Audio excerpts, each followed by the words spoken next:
Ensuite, je vais essayer de vous parler de ça. Il y a des mathématiques.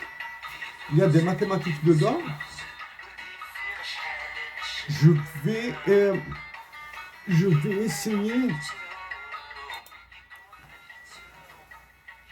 de dire comme ça, avec des mots simples, ce qu'ils contiennent, parce que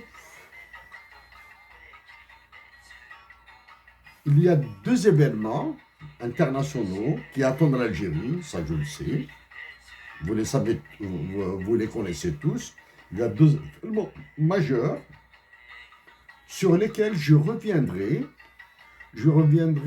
à la manière de mon message aux généraux et aux officiers supérieurs algériens, c'est-à-dire avec des mots très très très accessibles, alors que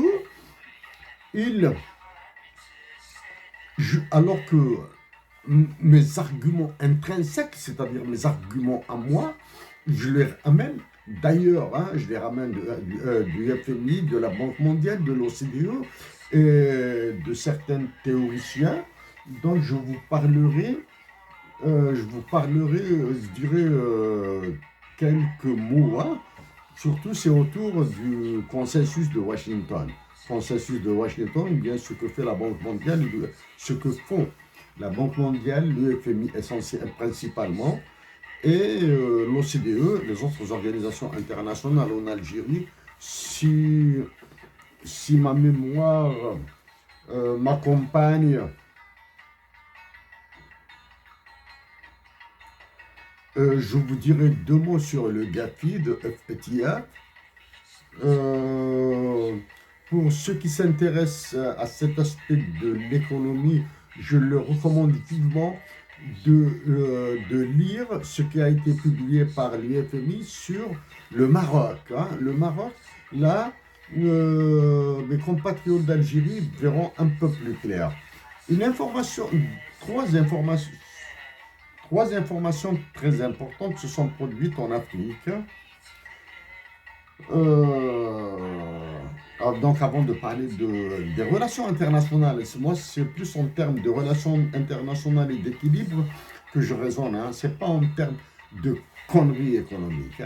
Parce que ce dont je vous parlerai, c'est vraiment de la connerie économique, mais c'est de la connerie économique institutionnalisée. C'est-à-dire, c'est comme ça qu'elle se pratique. Donc, le premier événement international d'importance majeure vient du Burkina Faso, qui a demandé officiellement à la France de retirer ses troupes stationnées dans ce pays. C'est-à-dire les troupes françaises de la force Sabre qui sont au Burkina Faso sont devenues indésirables. C'est-à-dire les militaires issus d'un coup d'État au Burkina Faso ont demandé à la France de rapatrier ces troupes. Ça, c'est un événement majeur. Simultanément à cet événement, des attentats ont eu lieu au Burkina Faso, mais ils ont été collés aux djihadistes. Pour ça, dans l'une de mes interventions dans laquelle je me suis adressé plutôt à Emmanuel Macron, je lui ai dit que tu vas instrumentaliser le terrorisme pour maintenir tes positions en Afrique. Ça, c'est d'un côté. D'un autre côté, deux pays, la Gambie et le Ghana, ont fait défaut sur leurs dettes. C'est-à-dire ces deux pays, simplement dit, on dit qu'ils sont en banqueroute, qu'ils sont en faillite, qu'ils sont incapables d'honorer ne serait-ce que les intérêts sur leurs dettes. Ils ont fait faillite. Donc, deux pays additionnels en Afrique sont tombés. Ont tombé. Les causes de leur chute, de leur banqueroute, il faudra fouiller un peu plus. Bien sûr, c'est toujours hypothétique, hein? C'est-à-dire, dans ce monde de l'économique, c'est plus de la connerie qu'une science dure, je le répète. L'économique, pour moi, n'a jamais été une science et ne le sera jamais. Voilà. Donc, si, d'un côté, le Burkina Faso a demandé à Emmanuel Macron de rapatrier ses troupes, et d'un autre côté, deux pays africains sont tombés financièrement, c'est-à-dire en banqueroute. Quand je dis deux pays ont fait banqueroute, c'est-à-dire qu'il faudra penser à l'Algérie en 1989. L'Algérie en 1989 était en cessation de paiement. En 90, il y a eu ce qu'il y a eu d'un point de vue politique, mais il y a eu ce qu'il y a eu d'un point de vue économique. C'est-à-dire, 1989 en Algérie correspondait à l'année de naissance du consensus de Washington. J'espère que nos compatriotes algériens, qu'un de mes compatriotes algériens qui a participé à la renégociation de la dette algérienne auprès du FMI, en dise quelques mots. Vous connaissez, c'est un monsieur éminemment respectable, c'est un monsieur que je respecte énormément, c'est un monsieur actuellement expatrié, bien sûr, c'est une lapalisse. J'espère il sait quels sont les aspects qu'il pourrait révéler, quels sont les aspects qu'il ne pourrait pas révéler sur la négociation de la dette algérienne. La négociation de la dette de l'Algérie avec le FMI, c'est auprès de banques multilatérales. Hein. Multilatérales, c'est le FMI qui donne les DTS à ces banques, et ces banques donnent de l'argent à l'Algérie renégocie les taux d'intérêt, les rééchelonnements sous les auspices du FMI. Hein. Mais le FMI, sachez que le FMI ne prête pas d'argent. Hein. Le FMI ne prête jamais d'argent. Le FMI n'est pas une banque. Le FMI, comme son nom l'indique, est juste un fonds. Bref, voilà. Tenons donc avec tout ce qui se passe avec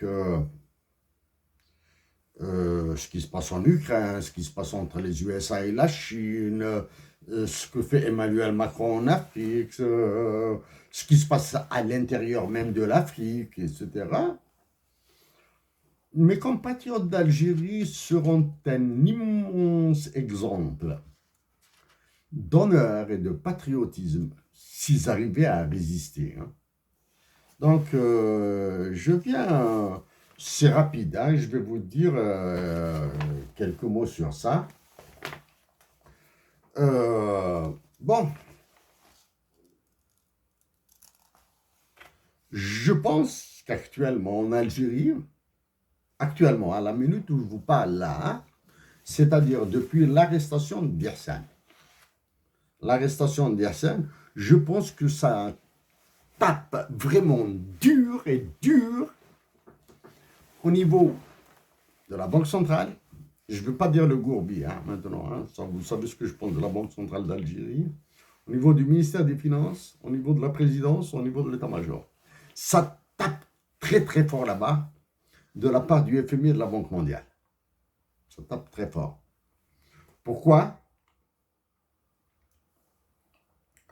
Parce que là, juste Washington DC, donc 1er février 2023, c'est un document du 1er février 2023 que j'ai reçu le 2 février, que j'ai imprimé le 3 février, je lisais comme ça, etc. Bon, quelques chiffres, parce qu'il y a un rapport plus détaillé. Malheureusement, je suis fatigué de ces chiffres, je suis fatigué de tout ça. Donc, dans ça, ils disent le FMI conclude the article for consultation with Algeria and considered and endorsed the staff appraisal without a meeting. C'est-à-dire, il considère que ce rapport est approuvé par les autorités algériennes, même s'ils ne se sont pas rencontrés. C'est-à-dire, le FMI n'a pas rencontré les autorités algériennes. Quand on dit autorité algérienne, c'est la Banque centrale. En premier lieu, c'est le ministère des Finances, c'est la présidence de la République et l'état-major. Hein. Ce sont les autorités algériennes. Hein. Ça, donc, le FMI ne les a pas rencontrés, donc il le considère comme validé. C'est-à-dire, même s'il contient des conclusions, des constats erronés, hein, non, le FMI considère que ce rapport est valide, hein, il est approuvé. Ça, c'est pour vous montrer que, si j'ai précisé ça, c'est pour vous montrer que la négociation au niveau international sont extrêmement violentes. Elles sont violentes, hein. C'est-à-dire, quand vous mettez en face d'un gars du FMI, de la Banque mondiale, de l'OCDE, et encore pire, s'il s'agit d'un responsable politique des États-Unis d'Amérique, parce que c'est les États-Unis d'Amérique qui rentrent en jeu, là. C'est les États-Unis d'Amérique et la France, dans le cas de l'Algérie. Ils rentrent en jeu, là. Hein. Ils rentrent en jeu. Ils ne vont pas faire dans la langue de bois, non, où on a des difficultés, ceci, cela, cela. Monsieur, voici les chiffres, voici ce que vous donnez. Donc, on continue sur ça. Ensuite, quand vous lisez de la théorie, il faut toujours se projeter dans la réalité, hein, de la théorie. Après, je vais vous en parler un peu. Je peux vous en parler un tout petit peu parce que moi, personnellement, je me prépare à affronter la Banque mondiale, le FMI, même si je dois le faire d'une manière informelle. Bon. L'inflation en Algérie, elle est passée à 9,3%. Mais même, je pense qu'il s'agit d'une qu'on appelle ce qui est appelé une inflation relative, c'est-à-dire c'est l'inflation de 2022 par rapport à 2021, hein, que les prix ont augmenté de 9,3%. Ce n'est pas l'inflation absolue par rapport, par exemple, à 2011, hein, c'est-à-dire à une année de référence. Sur l'inflation, il y a cette phrase toujours du FMI qui revient comme un leitmotiv. Les données algériennes, tout ce que nous disons est fonction de la qualité et de la quantité de données algériennes.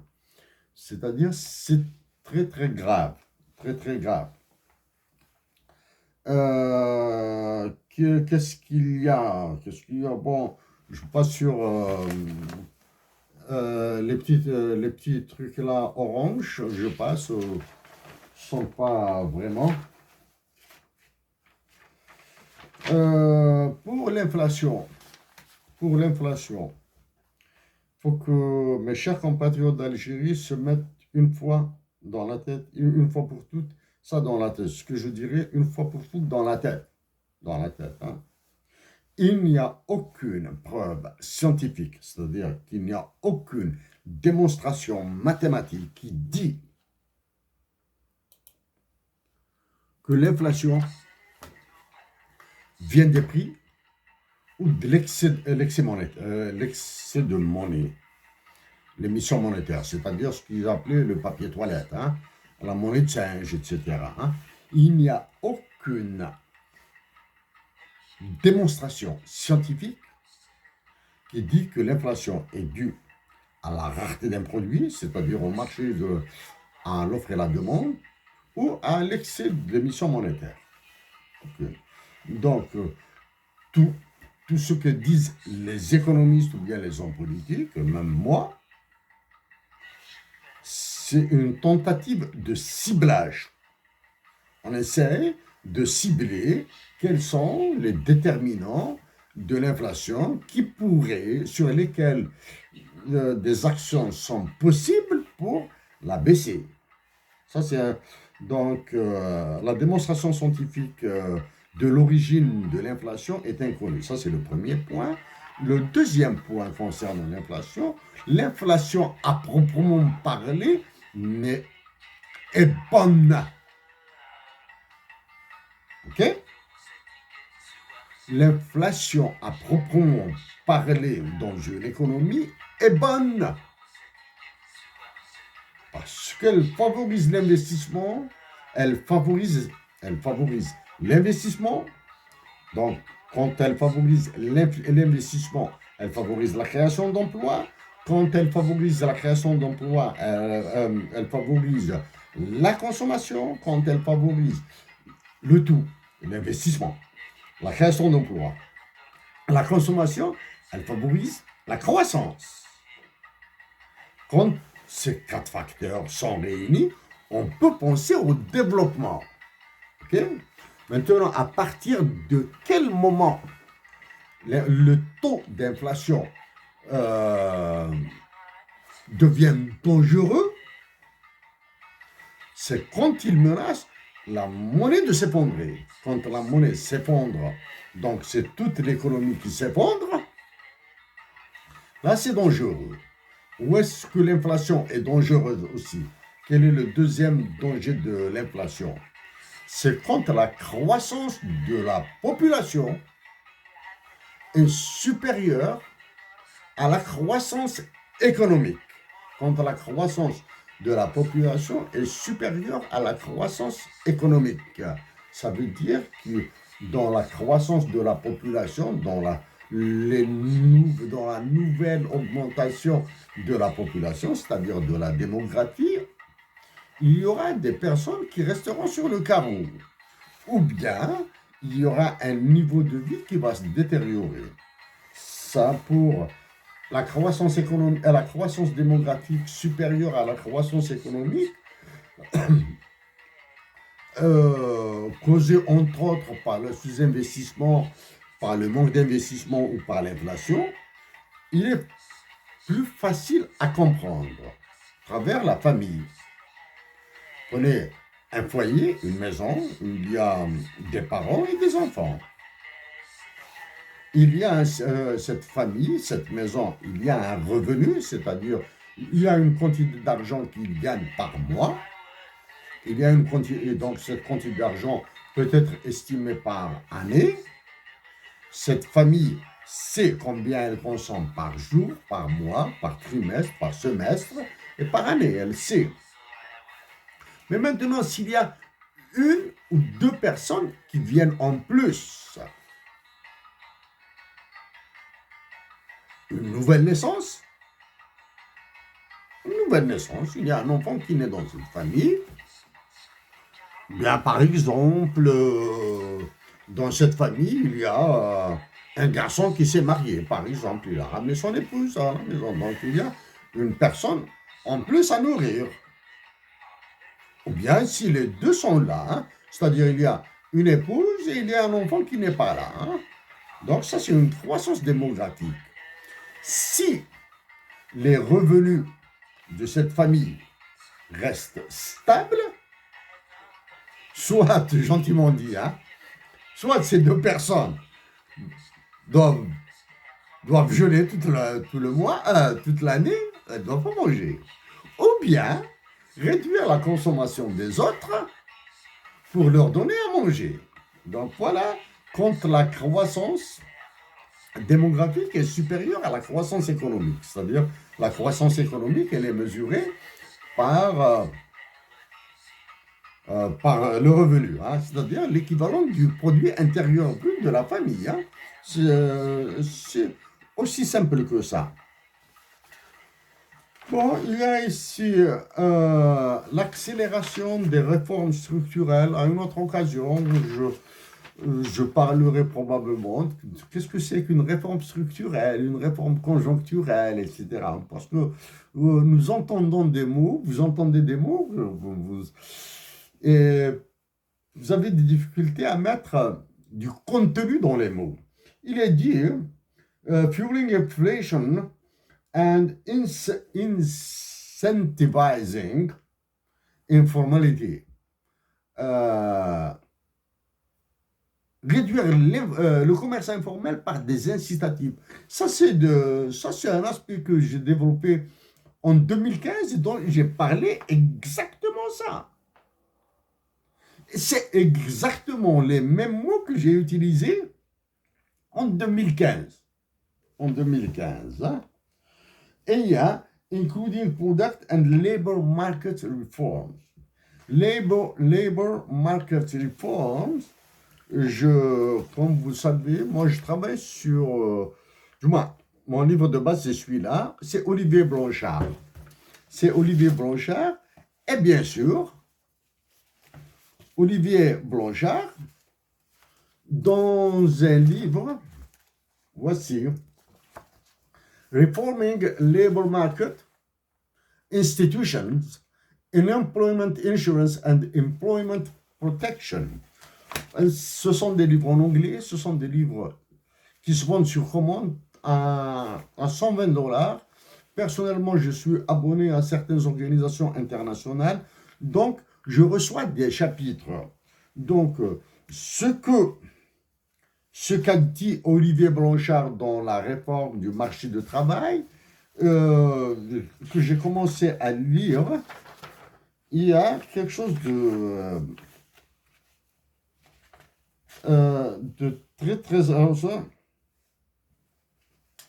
très intéressant sur, pas avec le marché du travail, ou à proprement parler.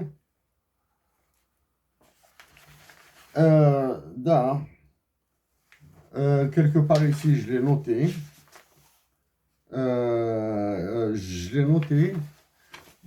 Dans ce papier, dans un chapitre de livre. Hein. C'est à la conférence de Barcelone. Olivier Blanchard avoue, c'est pour ça que je lui tire chapeau, pour cette honnêteté intellectuelle, qu'il dit qu'il maîtrise plus le marché de l'emploi français que les autres. C'est-à-dire, il connaît les institutions de l'emploi en France et il connaît un peu moins les autres. Donc, connaît-il des pays sous-développés comme le nôtre? Ce qui est intéressant ici, c'est parce qu'il fait la jonction avec l'Organisation mondiale du commerce. Ça, c'est Olivier Blanchard. Donc là, il est clair que je vais utiliser comme référence Olivier Blanchard dans ma prochaine intervention. Maintenant, je vais aller...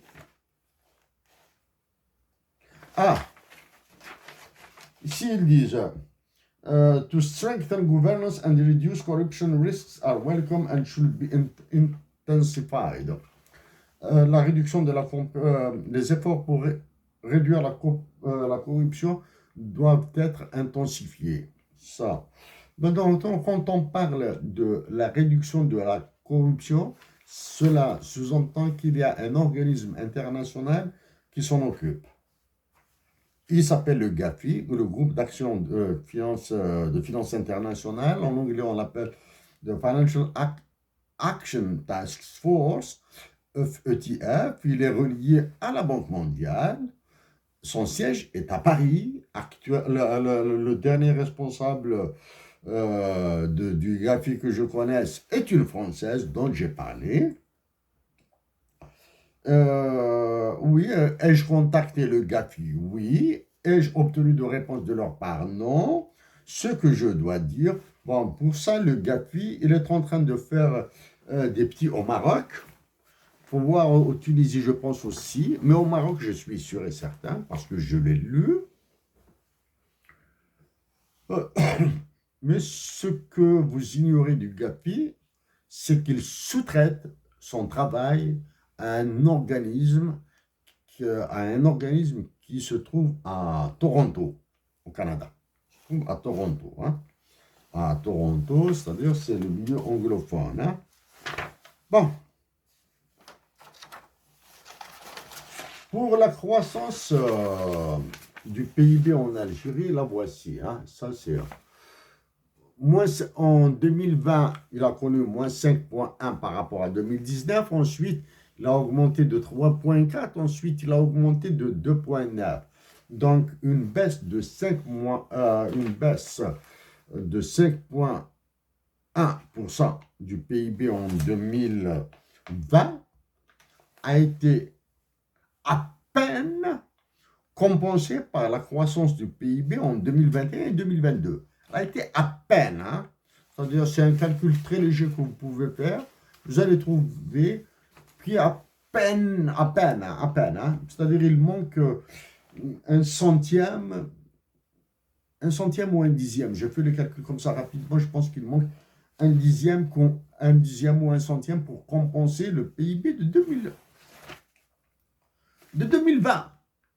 C'est-à-dire, en début 2023, malgré la croissance de la population algérienne, elle vit avec le niveau de revenu de 2020, qu'il faudra recorriger par l'inflation, etc. Hein?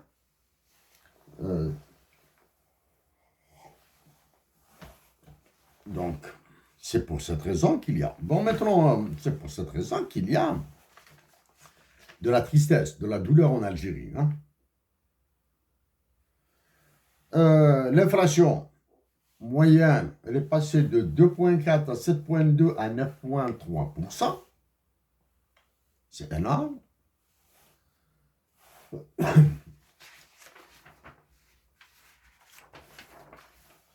La balance des paiements. La balance des paiements, c'est la dernière ligne. Hein. En 2020, elle a baissé de moins 12,8%. En 2021, elle a baissé de moins 8%. Et en 2022, elle n'a augmenté que de 7,6%. C'est-à-dire qu'on est très, avec les deux baisses, moins 12,8, moins 2,8 et l'augmentation de 7,6, bon, comme ça, là, hein, comme ça, on fait moins 12, moins 9, moins 12, moins 2, on va dire comme ça. C'est pas le calcul, se fait d'une manière un peu plus précise. Hein. C'est des multiplications. Hein. Plus exactement, c'est 1 moins 12,8 divisé par 100, multiplié par 1 moins 2,8 divisé par 100, moins 2,8 divisé par 100, 12,8 divisé par 100, vous les enlevez de 1, vous multipliez, vous avez le produit et vous allez le comparer à 1 plus 7,6 divisé par 100. Hein, c'est comme ça qu'on fait. Donc, mais maintenant, pour simplifier, on va dire que moins 12, moins 2, c'est moins 14, 7%, c'est-à-dire c'est à peine, si on a compensé la moitié du déficit commercial, hein, c'est à peine. Maintenant, sur les gross official reserves, les réserves officielles brutes, elles étaient de... Ça, c'est intéressant.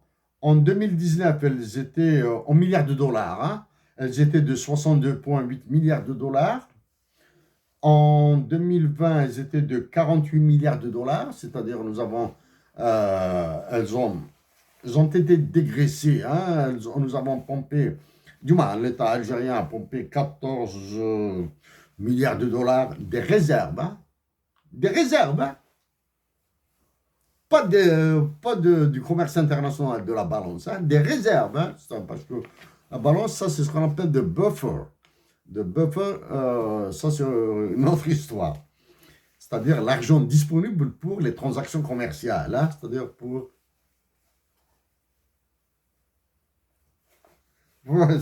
les positions courtes et les positions longues. Voilà.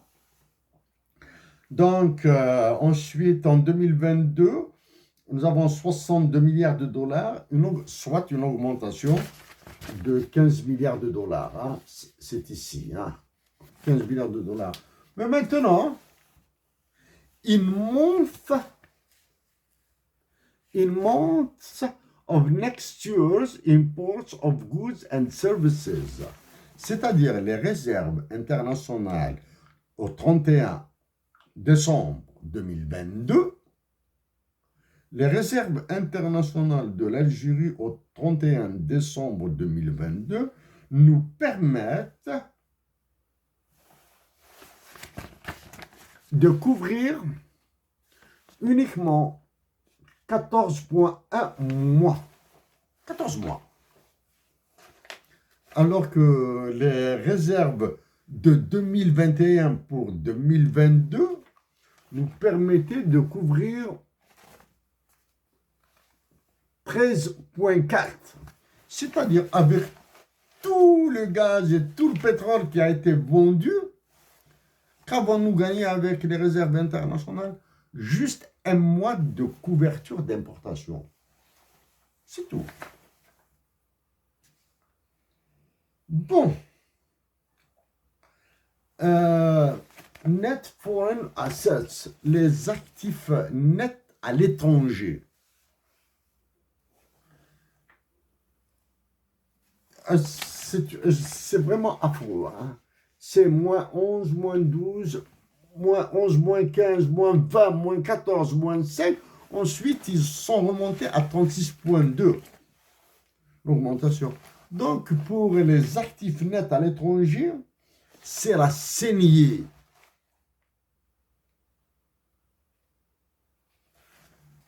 Je pense que c'est là, parce que en creusant un petit peu le détail des actifs nets,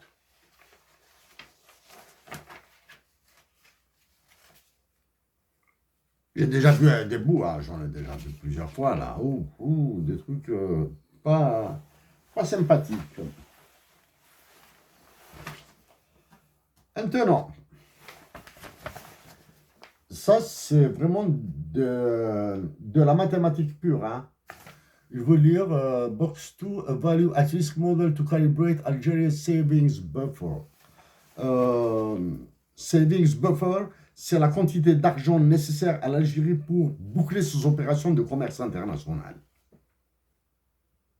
Donc, ils ont utilisé un modèle mathématique qui s'appelle The Value at Risk Model. Mais ce qui est intéressant dans ce modèle, bon, ils utilisent les chiffres de British Petroleum, c'est bien. Ils utilisent les chiffres de British Petroleum. C'est-à-dire, British Petroleum récupère des chiffres à travers les banques de données internationales, les banques de données privées. Mais ça, c'est une autre fois. On va en parler de ça. Les banques de données privées. Hein. Elle fait des simulations. Et quels sont les paramètres qu'elle introduit dans ce Value at Risk Model? Elle introduit la révolution iranienne de 79-80, c'est un facteur. C'est-à-dire, et si une révolution du type révolution iranienne 79-80 se reproduit en 2024, par exemple, les révolutions colorées, comme le Hirak, ça, mais qui atteint le niveau de la révolution iranienne 79-80, c'est-à-dire l'installation de Khomeini. L'Irak, la guerre Irak-Iran, qui a duré 9 ans, de 1980 à 1988. Ça, c'est des variables. Maintenant, pour la guerre Irak-Iran, vous avez plusieurs guerres. Hein. Vous avez la guerre du Congo, vous avez les guerres qui sont dans les pays africains, le Tchad, la Libye, la Syrie, etc. C'est des guerres qui durent depuis longtemps. Hein. Longtemps. Et ils ont exclu, et ils ont introduit des variables muettes. Hein, on appelle ça une variable muette de dummies. C'est la guerre du Golfe en 1991, mais ils ont supprimé la crise de la pandémie, parce que c'est pas statistiquement, c'est pas lourd. Bon, il y a des hypothèses à douter le fait que je suis devenu abruti, j'ai oublié toute cette mathématique-là. Pour les équations, je préfère ne pas vous les lire, elles sont là. Hein. Du moins, je vais les lire comme ça. Hein. Random term t, hein, c'est un terme aléatoire. Epsilon t, pt égale alpha plus bêta log de pt moins 1 l'année d'avant, plus epsilon indice t, etc. Ça, c'est une équation. Le buffer se calcule par tt, le fond. T à l'instant, le buffer, à l'instant T se calcule par HR, indice T de la période A moins la HR temps à l'instant T are estimated based on forecast of les revenus estimés, etc. Donc ça c'est de la mathématique. Mais ce qu'il y a dans cette mathématique, c'est plus de la statistique, hein, exactement.